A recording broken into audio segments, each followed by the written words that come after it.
Boa Oi, noite, Ana, tudo bem? tudo! Nossa, só de Oh, ouvir sua voz já dá uma paz. pois é, eu fiquei sabendo. Estamos acompanhando aí o desafio que você está vivendo nesse Sim, momento já tumultuado de quarentena e seu Instagram foi clonado.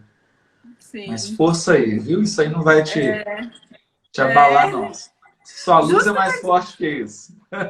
justo no dia da nossa live, que eu tava Pois esperando é. tanto por essa live, né? Deixa eu te Não, falar. mas não Pode vai falar. atrapalhar em nada, não vai atrapalhar em nada, em nada. Ai, que bom ouvir isso. É bom que Porque você assim, chega cheio de coragem, cheio de vitalidade. né? É para mostrar como a gente tem que ser forte, né? Nos piores momentos da nossa vida, Verdade, né? verdade. Apesar da gente estar nesse transtorno de quarentena, a gente fica tentando se manter positivo. Por exemplo, sou uma pessoa que eu já não estou mais assistindo tantas notícias, eu vejo só um pouquinho para manter o equilíbrio. Mas, Eu estou meditando todos os dias, que foi uma coisa que eu comecei agora na quarentena, que eu vejo que dá coisa um boa. equilíbrio que dá um equilíbrio fantástico. E, assim, eu estou muito feliz que você aceitou o meu Ah, convite. Queria agradecer a Priscila, sua pois esposa, é, essa maravilhosa.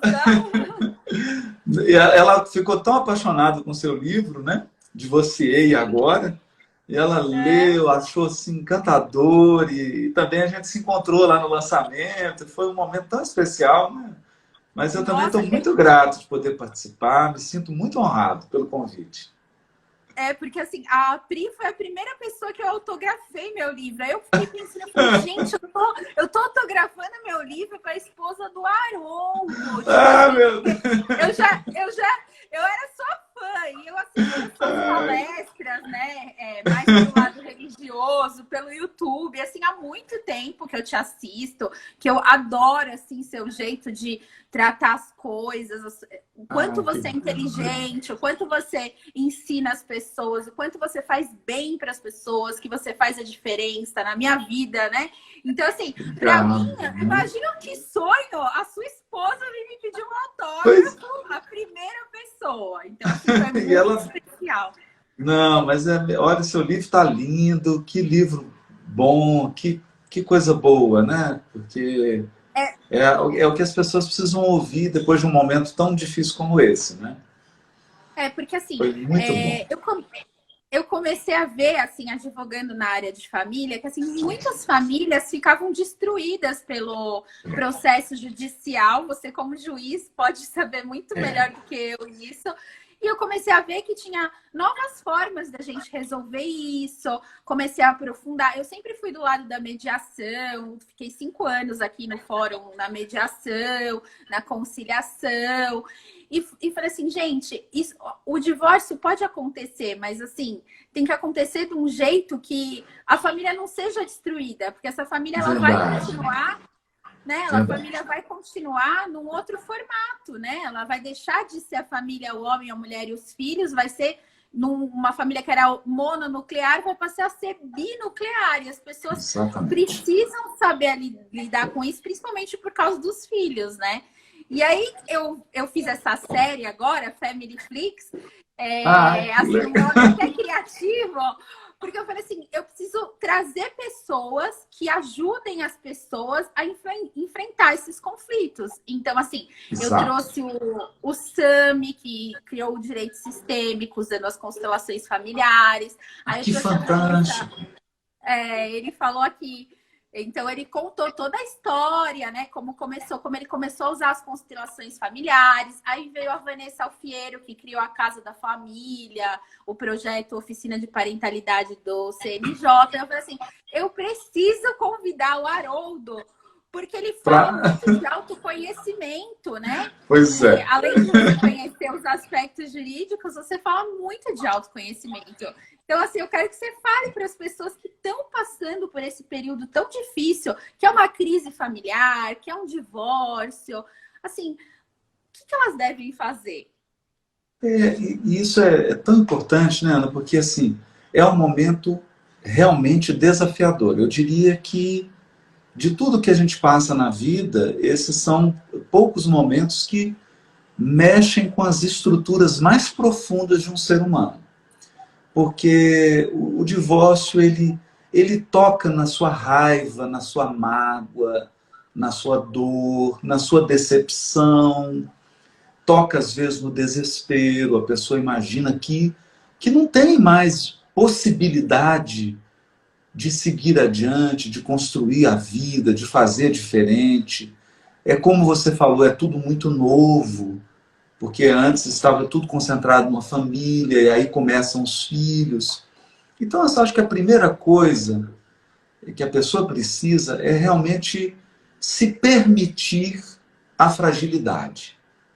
Se permitir. Não é? É um momento desafiador mesmo, é difícil. E a gente, às vezes, observa os operadores do direito, são magistrados, promotores, advogados, faltando, às vezes, a sensibilidade para lidar com esse momento. Então, eu fiquei muito feliz de você estar falando aí, ter trazido o Sami para conversar, porque aqui na comarca a gente também implementou a constelação familiar. Eu, inclusive, sou o coordenador do Centro Judicial de Conciliação e Mediação, o CEJUSC. E aí a Cristiane, que é uma juíza de família, muito antenada com isso, muito sensível, ela trouxe, então lá faz a constelação, e a gente percebeu assim que impacto que foi. Porque já é tão doloroso o processo, e você passar por ele com ódio, fica tudo mais pesado. Fica tudo mais denso, fica tudo mais difícil. E eu acho que a constelação familiar, ela ajuda a gente a enxergar outros desdobramentos, outras dimensões da questão. E nós, operadores do direito, nós deveríamos atuar mais como bombeiro do que como incendiário, né? Às vezes a gente percebe isso, né? A formação das faculdades, infelizmente, as faculdades de direito, elas formam os profissionais para o litígio, formam eles para a briga, para a arrogância, para o jogo de poder, para a vaidade. O advogado que briga melhor é considerado melhor, né? O bom advogado, é engraçado essa avaliação, né? Que às vezes a gente vê isso, o cliente, não, mas meu advogado ele tem que chegar gritando aqui, tem que chegar brigando. Mas eu acho que esse paradigma já passou, esse paradigma também do juiz autoritário, do juiz que bate na mesa, isso também já era, isso não faz o menor sentido, né? As pessoas chegam ali doloridas, tem vidas envolvidas, tem patrimônio, tem crianças, quantos divórcios que têm filhos, e é importante a gente dizer isso, né? O casal se separou, mas o filho não, a mãe continua mãe, o pai continua pai. Só deixou de existir o casal conjugal, mas o casal parental, ele vai continuar existindo, e as pessoas têm que estar cientes disso, né? Ciente. E mesmo que eu tenha mágoa, mesmo que eu tenha sofrido com a outra pessoa, eu preciso entender que isso não diminui o papel dela como pai, como mãe, né? E a gente jamais deve entrar nesse terreno sagrado de denegrir esse papel do outro. Se o outro não exercer o seu papel, aí é uma questão da consciência dele. Aí é a escolha do outro, né? Mas eu jamais contribuí para que essa relação da paternidade ou da maternidade ela possa se deteriorar. Então a gente, voltando aí ao que você perguntou, eu acho que a primeira coisa é a gente assumir a fragilidade. É difícil mesmo, peça ajuda, converse com alguém que já passou por isso, olha para o lado, você vai ver que tanta gente passou por isso, tanta gente sobreviveu, tanta gente conseguiu reconstruir sua vida, conseguiu ajeitar as coisas, como se diz aqui no interior de Minas, a gente fala que as abóboras se ajeitam à medida que a carroça anda. Então é meio isso, né? Porque o divórcio mexe com as abóboras, tira tudo do lugar, não é? Então você tem que esperar o tempo, tem que esperar o andar da carruagem, para as coisas assumirem um lugar, um novo lugar. Então acho que o primeiro ponto é isso, né? A gente se permitir ser humano. ser humano, se permitir sofrer, se permitir chorar, se Tentar ficar permitir... sendo forte, né? ficar... Então, eu falo, é um sonho que da pessoa que não deu certo, né? Então, ninguém casa para separar, ninguém tem filho pensando em morar longe. Só que aconteceu alguma coisa que aquele relacionamento não pôde continuar. Então, as pessoas precisam lidar com essa dor, né? Com essa dor. E aí entra acho que depois que a pessoa passa essa primeira fase, que eu falo que tem uma fase do desespero, que é a fase do luto. É natural isso, né? Aí a pessoa passa por todos aqueles processos do luto, né? Ela nega, depois ela tenta barganhar, depois ela fica revoltada. É só uma crise, né? No começo acho que é só uma crise, a gente vai voltar, ou depois fica com a raiva, né? Depois vem a barganha que você falou, né? Então, assim, a tristeza. Até que ela consiga atingir aquele momento que é o momento mais profundo, que é o momento da aceitação. Que é quando você... Não significa que a dor se apaga, não significa... É o momento mas você aceita aquela circunstância e você começa a buscar caminhos construtivos, criativos para refazer a vida. Né? É isso, né? Então, quando a pessoa chega nesse momento, aí eu falo que ela viveu o luto.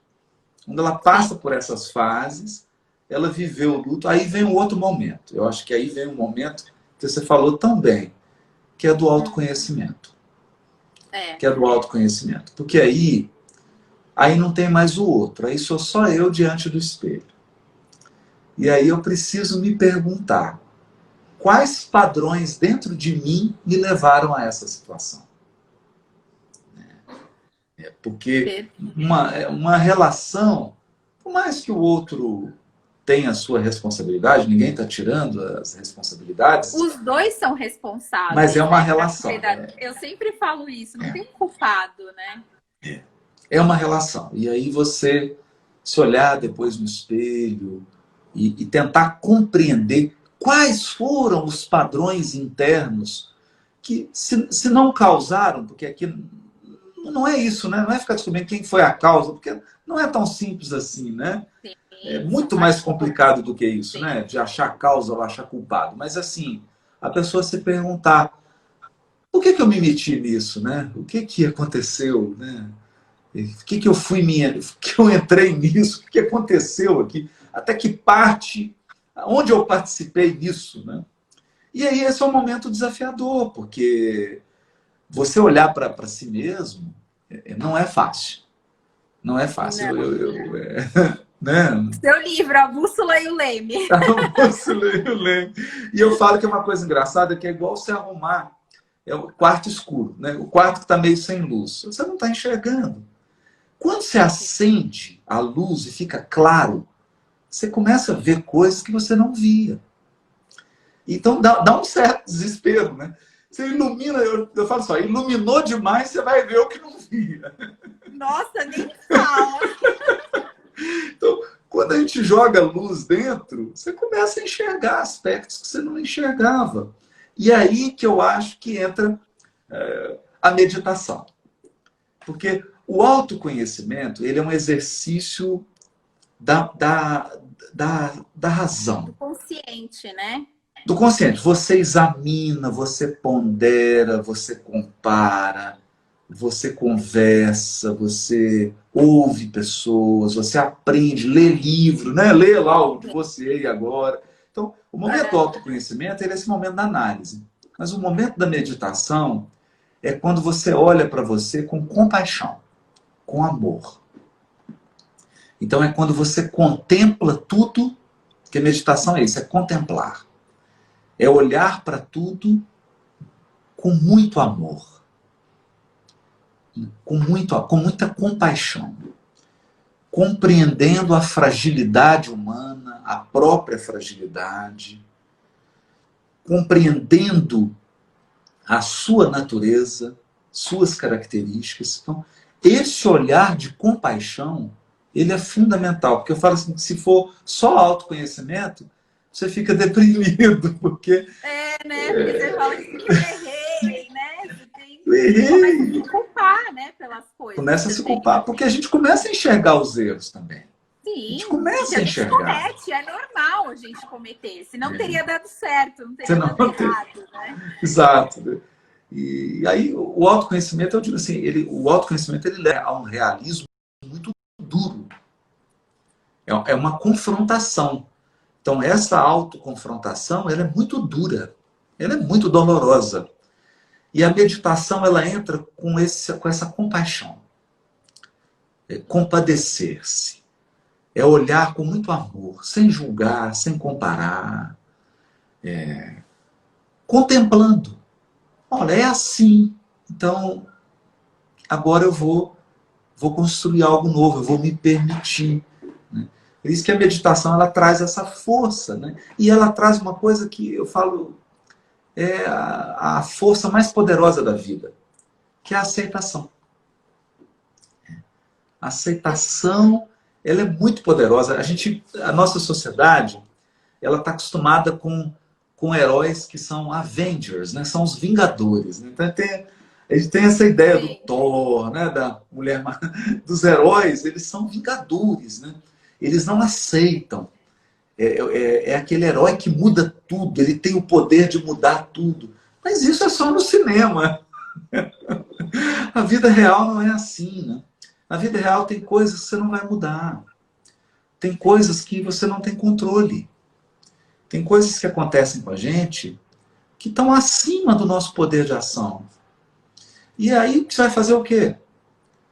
Se você ficar nessa postura do Avenger, do Vingador, do herói, eu vou mudar, você sofre muito, né? Você acaba com a sua vida, né? Não tem.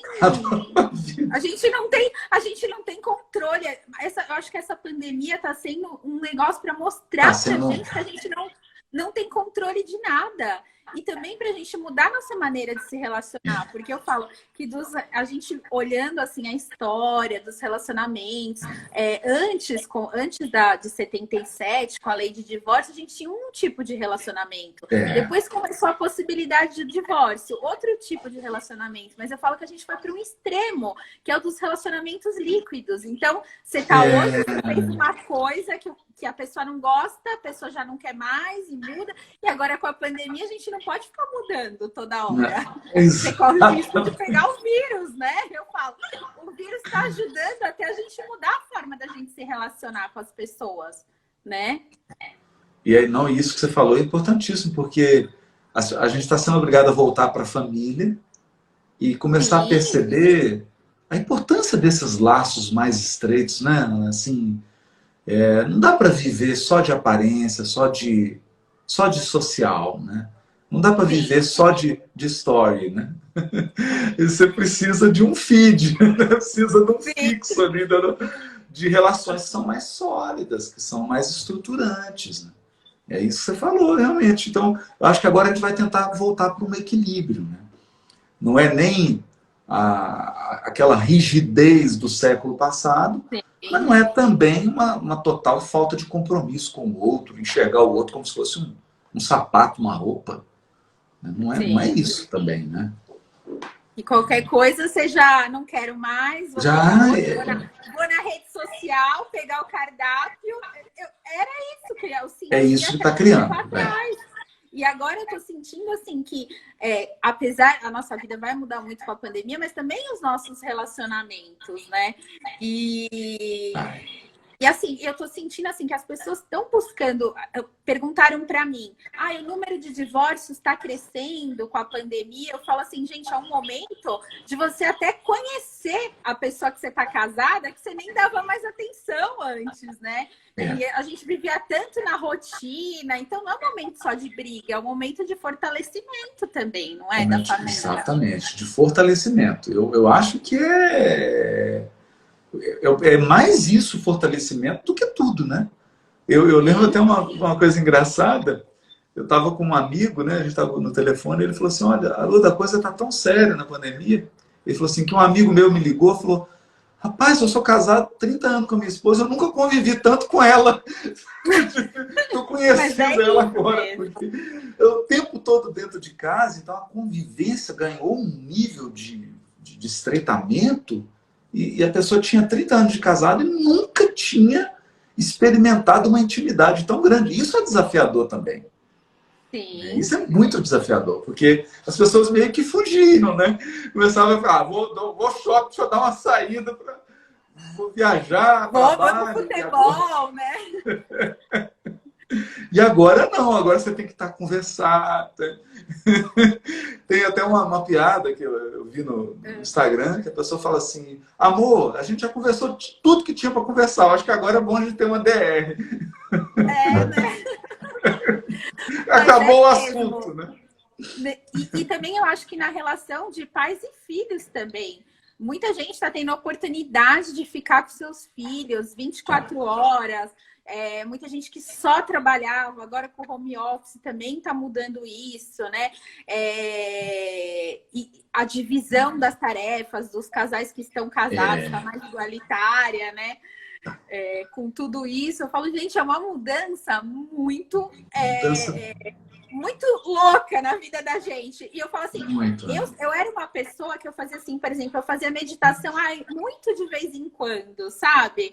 E você não adianta, se você fizer um pouco por dia, eu percebi agora na quarentena, que eu falei assim, no começo da quarentena me deu uns desesperos, eu fiquei assistindo muita notícia, né? Aí eu falei, não, isso daí eu tenho que aproveitar para alguma coisa boa para mim, né? Até porque eu queria encontrar uma maneira de...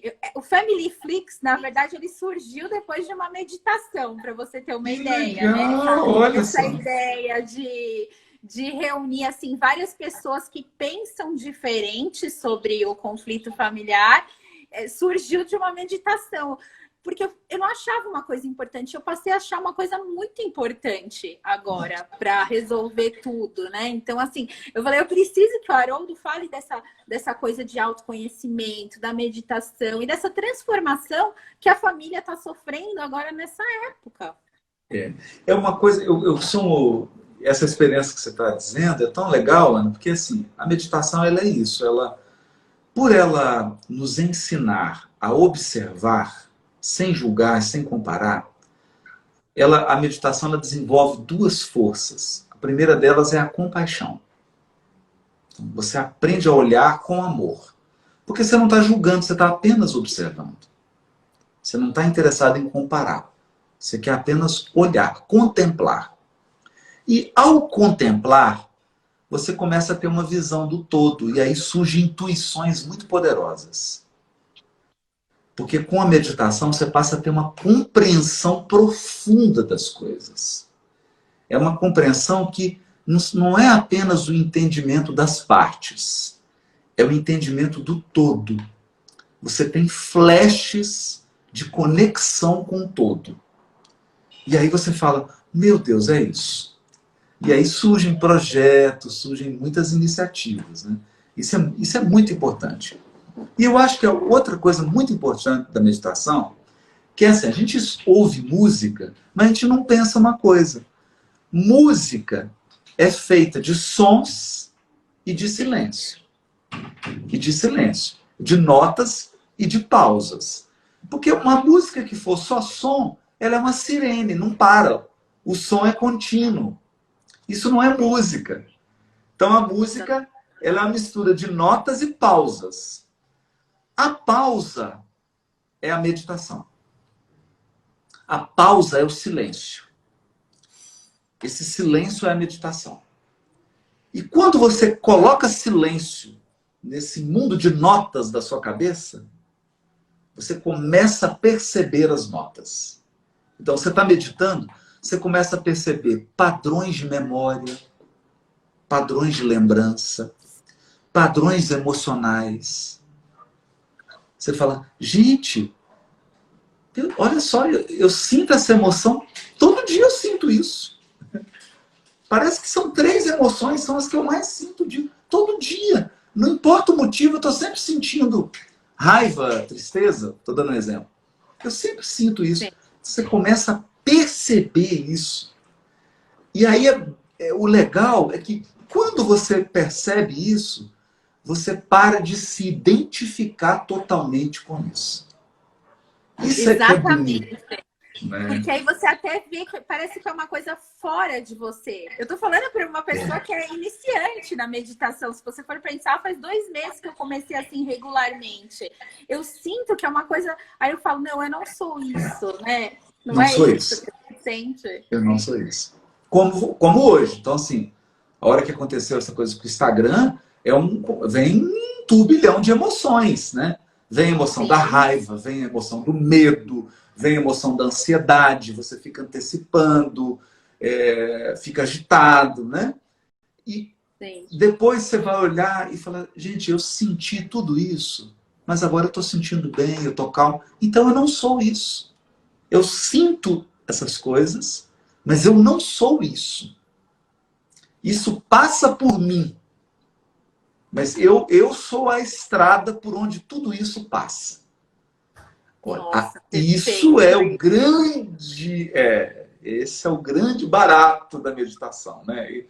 Esse é o grande momento, porque aí você começa a acessar seu eu profundo, né? A sua verdadeira essência. Essa essência criadora, criativa, capaz de reconstruir, capaz de se reinventar, capaz de se adaptar, capaz de contornar, de superar. É muito bonito esse momento, né? Quando a gente Não, acessa isso. agora eu fico pensando, eu penso assim, gente, por que eu demorei tanto tempo para começar a fazer isso com uma regularidade? E eu vejo assim, o quanto a minha Verdade. vida conseguiu mudar em tão pouco tempo. A quarentena, eu tô de quarentena há 2 meses e meio no isolamento, mas parece que faz muito mais tempo de tantas transformações que já vieram, né? É normal isso na nossa vida. Eu falo assim, tem pessoas que estão aproveitando a quarentena e elas vão sair muito maduras. Vão sair muito mais plenas, muito mais com a riqueza interior, um amadurecimento. Tem outras que, infelizmente, não estão aproveitando, até porque, eu falo assim, a gente não tem esse cuidado, né, Ana? Hoje, assim, as pessoas, elas se preocupam, por exemplo, com a alimentação. Todo mundo, né? Com raras exceções, a pessoa não fica comendo qualquer coisa. Ela está preocupada, ela tem um mínimo ali de cuidado com o que ela come. Mas a gente não tem isso com a mente. Então você liga em qualquer canal, você ouve qualquer notícia, você fica ali. E aí, isso que você falou, no início da quarentena, a gente ficava alimentando com aquelas notícias tendenciosas, né? Notícias catastróficas que estão sempre querendo disseminar o pânico, o medo, a angústia. Quando a gente percebe isso, você fala assim, esse canal eu não ligo, nem ligo mais nesse canal. Isso aqui eu não vou nem assistir. Isso aqui eu não vou nem acessar. Eu vou selecionar agora o que eu vou colocar para dentro da minha mente, né? Se eu tenho uma dieta equilibrada... Isso a gente tem que fazer, né? Selecionar o que a gente assiste, o que a gente ouve, o que a gente lê, tudo isso, né? Eu falo que é a dieta mental, né? Tem que saber o que você coloca para dentro aqui, né? E a meditação é essa ginástica da atenção, da concentração. Porque a atenção, o ato de ficar atento e a concentração é um músculo. É um músculo invisível. E ele precisa ser exercitado. E quanto mais você pratica a meditação, e assim, em doses pequenas, diárias, Sim. você vai fortalecendo com o tempo, você vai adquirindo um poder de concentração, de atenção, de estar presente totalmente para aquela situação, para o outro. E esse também é um grande benefício da meditação. Não, grande e eu benefício. falo assim que a gente, os brasileiros, a gente tende a ser ansioso, porque assim, no primeiro dia que decretaram eu vou traçar um panorama. No primeiro dia que decretaram o isolamento social aqui no Brasil, eu já recebi ligação de cliente. Ai, doutora, eu não vou ter dinheiro, eu não vou mais pagar pensão alimentícia. Tipo, nem tinha começado o isolamento, a pessoa já nem tinha dinheiro e já nem ia pagar pensão alimentícia, entendeu? Então, assim, as pessoas projetam muitas coisas para o futuro e não vivem o presente. Aí a gente, no primeiro dia de isolamento, a gente já estava discutindo contra o isolamento. Então, assim, ao contrário da Argentina, por exemplo, que o meu doutorado é lá na Argentina, então eu tenho muitos Ah, amigos que lá. legal. E assim, eles cumpriram certinho o isolamento, eles estão com 400 e poucas mortes só, e eles começaram a morrer antes da gente, porque eles não ficaram questionando do jeito que a gente questionou, do jeito que a gente foi ansioso, eles não levantaram todas essas questões do jeito que a gente levanta. Tanto é que quando eu fui fazer uma apresentação sobre as questões de família, o meu pensamento já estava muito mais adiantado, porque eu já estava vendo todos os Já problemas, tá. entendeu? Então, assim, você sente isso, que a gente é muito ansioso? Demais! Nossa, eu falo que é assim, eu até comentei isso numa live que é do desafio dos 21 dias da meditação, né? Que está Nós somos. acontecendo, né? Está O acontecendo, já desafio. passou, já está 40 dias, né? O desafio está prosseguindo. Eu falo que nós somos um motorista, eu comparo nós, a pessoa comum, né? A pessoa que não tem essa prática. Porque quando ela começa a praticar a meditação, né, o mindfulness, quando ela pratica isso, ela sai do padrão, ela sai da massa. Mas a grande Sim, massa, a gente pode comparar assim, a um motorista que está dirigindo numa estrada a 120 por hora. Alguns deles estão dirigindo olhando para o retrovisor, que é aquela pessoa apegada ao passado. Então ela só fica lembrando, ah, aconteceu isso, ah, eu vivi isso, nossa, fulano fez isso comigo. Então, ele está a 120 por hora, mas só olha no retrovisor. Vai acontecer um acidente. Por quê? Porque ele está negligenciando o presente, o agora. perfeito. E tem aquele que é o ansioso, que é o antecipador. Esse é o motorista que está dirigindo a 120 por hora, só olhando para o mapa, para o GPS. Ele não olha para o vidro da frente, ele não olha para a estrada, ele só olha para o mapa. Sim. E por que ele só olha para o mapa? Porque ele fica projetando onde ele vai estar. Sim. O que vai acontecer, o futuro, as probabilidades, os prognósticos. Né? E o motorista, o verdadeiro motorista, o motorista inteligente e cuidadoso, ele sabe que ele só tem controle sobre o trecho da estrada que ele está percorrendo. Exatamente. No fundo, eu só tenho controle sobre o freio, a embreagem, o freio ali, o acelerador, o freio, o acelerador, o volante e o trecho da estrada que eu estou nele. É isso que eu tenho controle. Sim. Né? E aí, quando a gente percebe isso, você sai do futuro e sai do passado. E começa a ficar mais presente no agora. Eu E é o que a posso gente está até... vivendo exatamente agora, né? A gente só tem o Exatamente. agora hoje em dia, né? O agora. Não é que eu vou jogar o mapa fora e eu não vou quebrar o retrovisor. Então, de vez em quando eu tenho que olhar para o passado. De vez em Sim. quando eu tenho que olhar para o retrovisor. Eu tenho que aprender com as experiências. E de vez em quando eu tenho que olhar para o mapa. Porque se eu não me programar, se eu não planejar, eu me perco. De vez em quando, mas a maior parte do tempo, eu tenho que viver o agora. Eu tenho que me concentrar no agora. Eu acho que a meditação ajuda muito nisso. Ela nos Demais. ajuda, né, a viver o Nossa, agora por isso, e por isso que aceitar eu o falei, agora. gente, eu preciso trazer o Haroldo para falar disso, porque assim, eu vejo as pessoas assim tão apegadas, o que você fala é perfeito do retrovisor. Muita gente não consegue sair do passado quando a relação não deu certo. Não consegue, é muito difícil. Então, eu acho que isso ajuda muito. E muita gente já projeta todos os problemas. Então, o que você falou é muito incrível isso. E nessa época que a gente está vivendo, que a gente só tem o hoje, né? Para viver, que é o que a gente não sabe o que vai acontecer amanhã. Então a nossa dica é, se você está nesse momento, está vivendo isso, né? Esse agora é o momento para você cuidar de você. Cuidar do seu corpo, cuidar da sua mente, cuidar dos seus sentimentos. É o momento de você ser mais carinhoso com você, né? Ser mais amoroso. ser mais dengoso com você mesmo, né? Cuidar de si, aproveitar o agora. Porque o que está no retrovisor, você está se afastando. A cada dia que passa, é um dia mais distante do passado. Isso é interessante, né? Na verdade, a vida ela vai se encaminhando para se afastar do que foi. Vai se afastar, né? Então, esse momento que é doloroso, daqui a um tempo vai passar 5 anos, 10 anos, 15, 20, ele vai ficar lá para trás. Porque o retrovisor é isso. O retrovisor é isso. Né? E se eu ficar planejando demais o futuro, eu vou ficar fazendo um tanto de projeções, 99% não vão acontecer.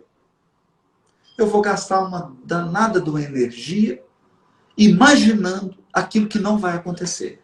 Quando eu poderia e deveria estar usando toda essa energia, essa criatividade, para cuidar do hoje, do agora. O que eu posso fazer por mim agora? Isso é muito importante. Esse equilíbrio é vital. Porque quando a gente também fica pensando muito no futuro, a gente acaba criando muita expectativa. E as coisas não acontecem como a gente quer, e aí vem uma decepção, né? Tudo isso, né? Uma vez eu ouvi uma coisa tão engraçada, né? Foi até numa palestra, sabe? A pessoa falou assim, que felicidade é expectativa menos realidade. E eu fiquei com aquilo na cabeça.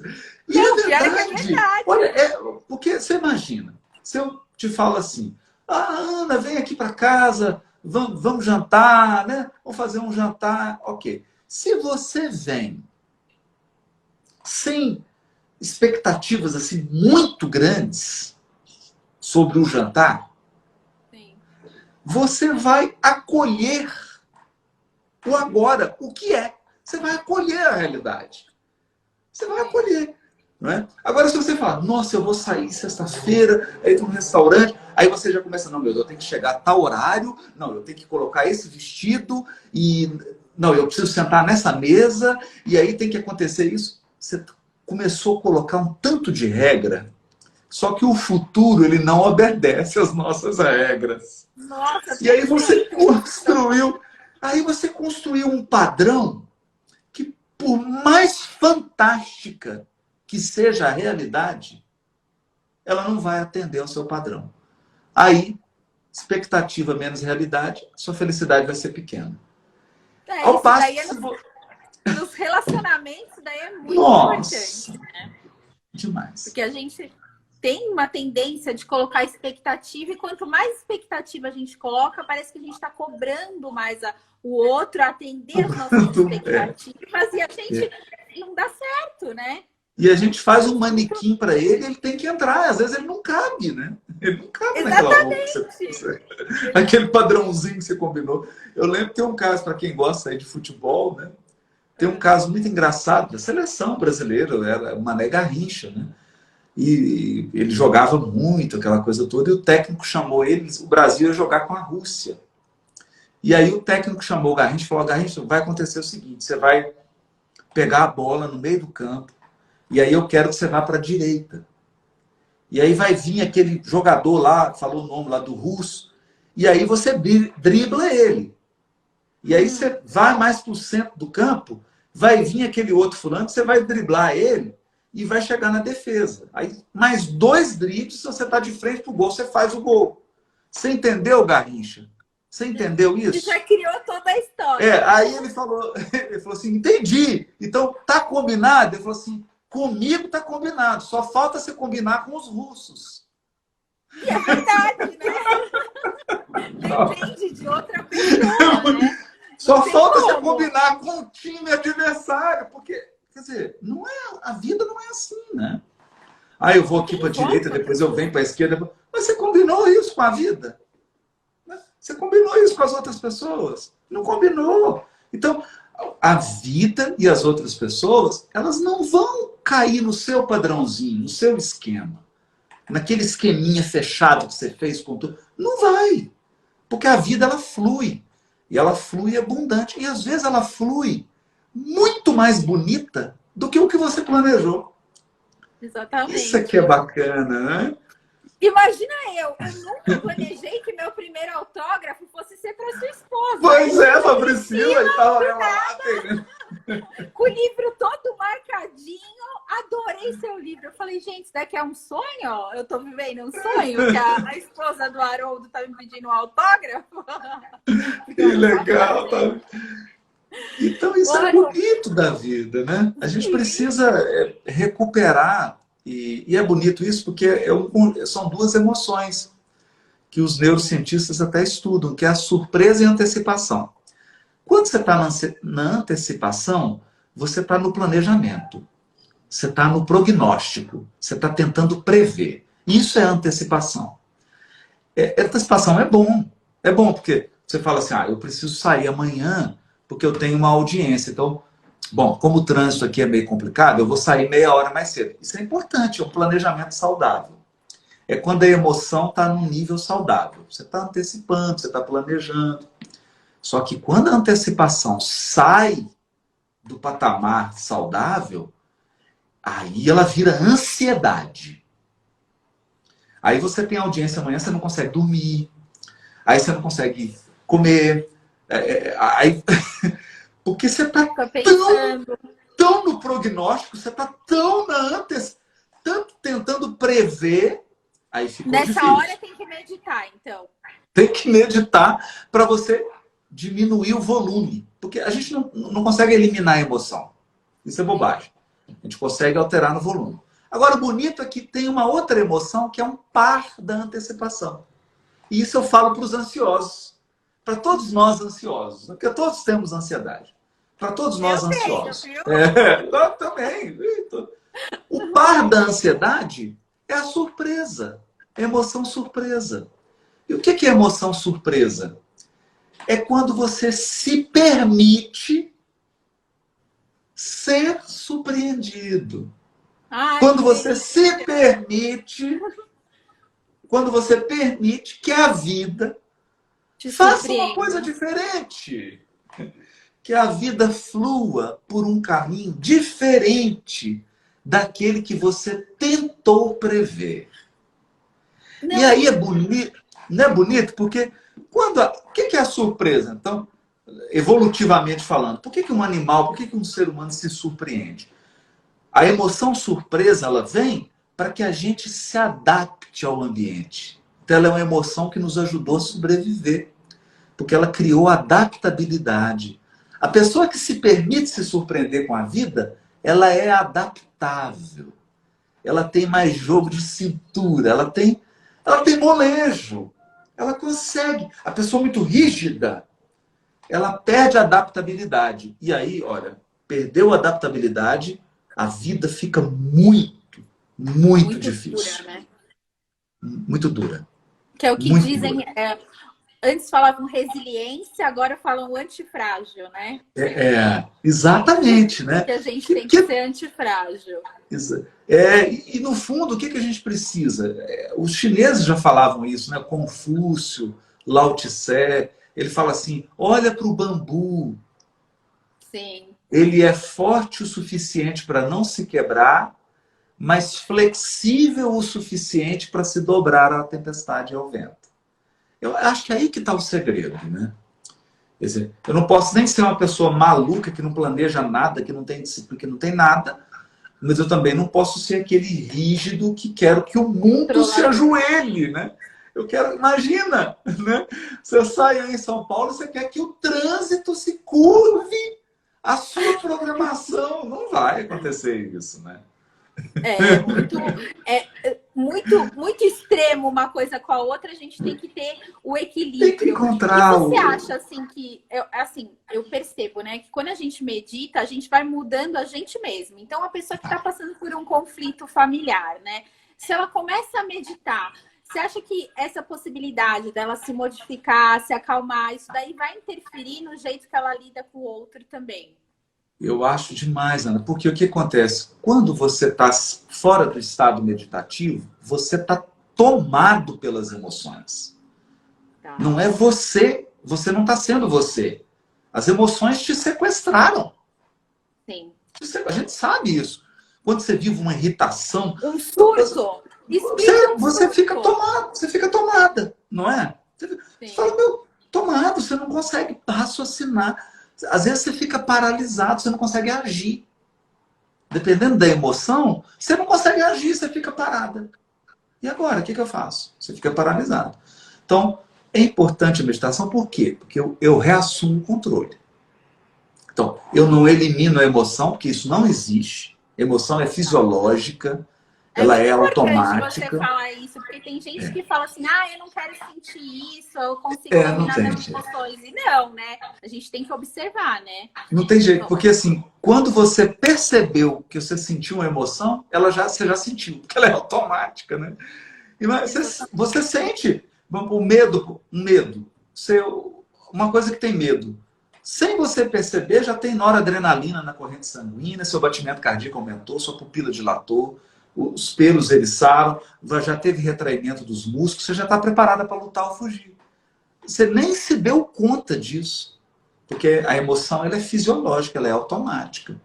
Então, a questão não é isso, não é evitar a emoção. A questão é sentir a emoção, e agora, o que eu faço? Estou sob a emoção do medo, e agora? O que eu faço? Esse é o segredo. Então, não é brigar com medo, não é eliminar o medo, porque ele não vai embora.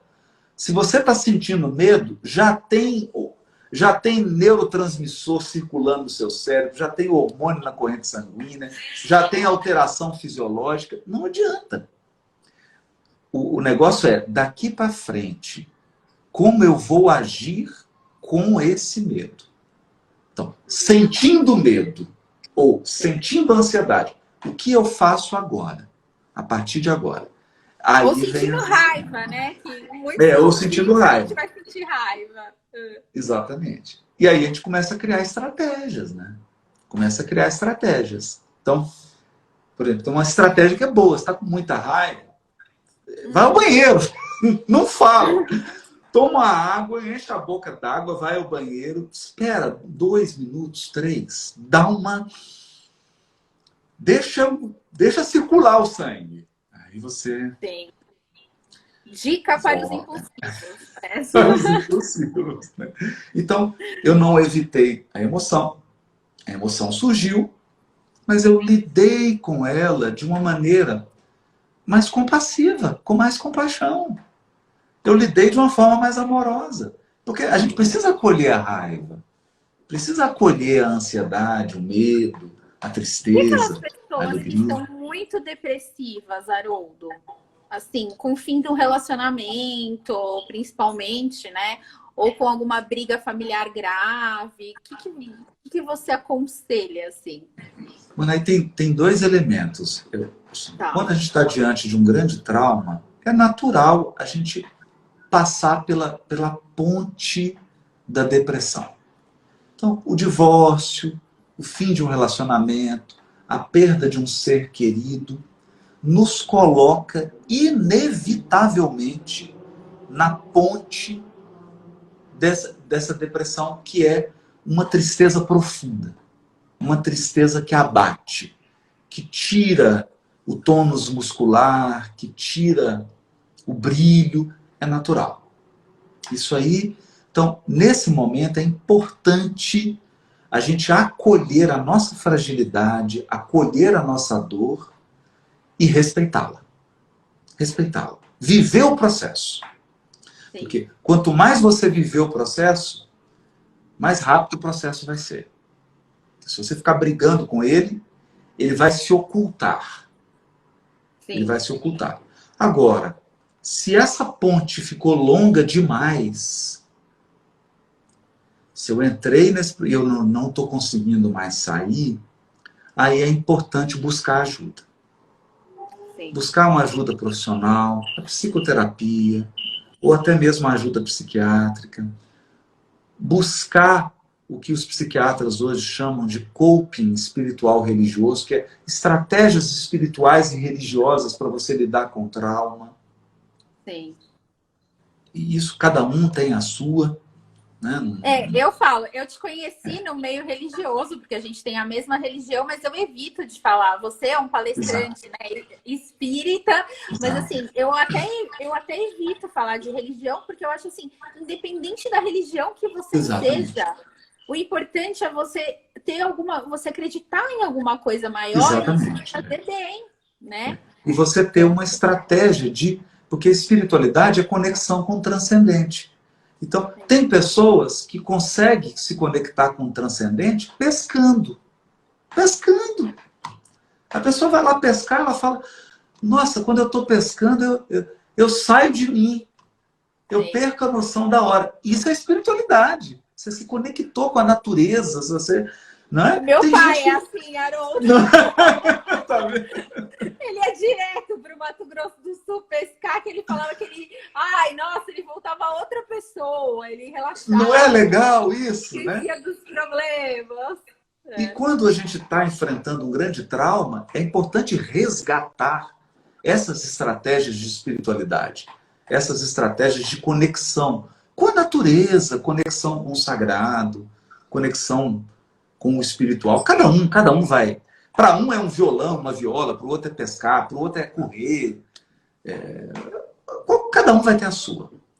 E uma estratégia de coping também religioso, que é eu ter algo que me dê sentido, que traga sentido à dor que eu estou passando, sentido para a minha vida, sentido para o fato de eu estar aqui, porque isso a gente já sabe, o ser humano que perdeu o sentido, ele perdeu tudo.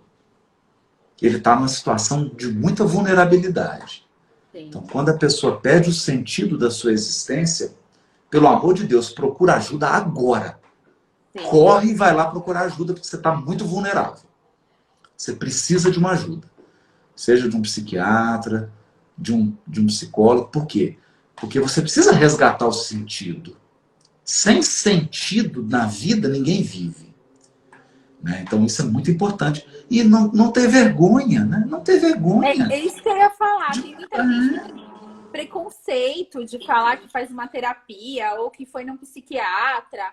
E eu acho tão bom isso. Assim, eu Exato, vejo. Eu vou exato. falar da Argentina de novo. Lá, todo mundo. Lá, primeiro lugar, que ninguém entra com processo judicial antes de passar numa mediação. Olha, Quando você fala de, eu entrei com processo, mas como que foi a mediação? Eu falo, não teve mediação. Tipo, eles acham um absurdo, porque a cultura deles, entendeu? Já fazer uma mediação. E lá todo mundo quase faz uma terapia em algum momento da sua vida. Não é tão. Aqui, até antigamente, se a gente falasse que fazia terapia, tem algum problema é, psicológico grave, é, né? E a gente fala, exatamente. Tem muito preconceito. E é tão bom, porque nesses momentos, né, a gente sabe disso. A gente precisa de ajuda mesmo. Você sim, precisa de ouvir uma palavra, um outro olhar, alguém que está de fora, alguém que te traz um calor, uma visão, uma presença que você exatamente. está necessitando naquele momento, né? Isso é muito importante. Não podemos ter que tirar esse preconceito mesmo. Porque se esse momento da tristeza ele prolonga demais, ele já fica preocupante. Precisa acender uma luzinha amarela. Precisa Sim. acender uma luzinha amarela, porque aí fica complexo, né? Não é mais uma tristeza natural da vida. Natural da vida porque também, né, Ana, hoje o mundo ele fica exigindo demais que a gente esteja feliz a toda hora, sorrindo toda Não, hora. eu Isso falo também isso. não dá. Eu falo, essa perfeição que a rede social principalmente exige da gente, ela não existe, né? Todo mundo tem as suas tristezas, os seus problemas, todos os relacionamentos não são perfeitos igual aparecem. E se a gente fica em busca só de uma perfeição, só do relacionamento perfeito, a gente vai ficando cada vez pior com a gente mesmo, né? Por isso que tem tantos casos de suicídio, né? Tudo isso. Exatamente. Exatamente. Porque aí a gente começa a viver, é uma fantasia, não é mais a vida. Começa a Sim, encenar quase que uma novela, né? Deixa de sim. ser vida e vira uma novela, vira uma fantasia total. Então é importante isso, mas se passar do limite, a gente percebeu que não está conseguindo sair, eu acho que o grande sinal, sabe, Ana, é assim, o sinal, para mim, é um sinal vermelho para quem está na tristeza ou está na depressão. É quando você perde o prazer em tudo. Aí procura ajuda imediata. Porque aí está grave. Né? Se você não sente mais prazer naquilo que te colocava um sorriso no rosto, tem alguma coisa séria acontecendo e aí eu preciso de ajuda. Porque a vida é isso. Tem que ter coisas que arranquem um sorriso da gente. Né? E por mais que seja dura a vida, esses prazeres a gente não pode perder. Se perdê-los, tem algo de muito errado acontecendo e aí a gente precisa realmente tratar. Sim, é muito importante você falar isso e falar para as pessoas que se nada disso der certo, se está meditando, não deu certo, você tem que procurar uma pessoa para te ajudar e não pode ter vergonha, né? Isso, não, isso é o principal. Não. Porque é o trauma. Eu falo assim, Sim. olha, se você quebrar a perna, você vai ficar em casa? Não, pode deixar, deixa quebrada aqui. Claro que não, né? A pessoa quebra a perna, a primeira coisa que ela faz é ir no médico. Por quê? Porque dói, porque ela sabe que vai ficar torta, ela precisa de um profissional para colocar no lugar, né? Agora, não é só osso que quebra. Não é só osso que quebra, né? Eu tenho um filme que eu acho tão lindo. O coração também quebra, né? A cabecinha também quebra as coisas, né? Tem um filme tão bonito que eu acho muito lindo. Para mim, um filme assim, que trata disso, que é o filme Beleza Oculta. Até a tradução é com Will Smith, né? A tradução não é muito feliz, porque, na verdade, o filme deveria se chamar Beleza Colateral. E aí, o mote do filme é isso. Não deixe que a tristeza faça com que você não perceba a beleza colateral. Colateralmente a todo trauma existe uma beleza. Colateral. Olha que coisa, né? E aí tem um momento do filme, sem dar spoiler, né? Que ele fala assim para a psicóloga. Mas eu acho que eu acho que eu tô meio perturbado, eu acho que a minha cabeça não está muito no lugar. Aí ela fala assim, mas é claro, você perdeu uma filha. Nunca vai ficar no lugar. Sim. Nunca mais vai ficar no lugar. Eu achei isso tão bonito, né? Porque é como quebrar uma perna. Sim. O osso pode colar, mas nunca vai ser igual a... Nunca, você passou por um trauma. Né? Não, então eu falo que tudo você tem que tirar um aprendizado. Tirar as coisas ruins, mas tirar um aprendizado daquilo tudo. Exato. Serviu para um aprendizado. Haroldo, tem uma péssima notícia para te dar. Daqui a um minuto tá acabando, quer dizer, já acabou, né? Acreditando. O Instagram vai nos derrubar. Melhor a gente despedir. Gente, olha, foi maravilhoso.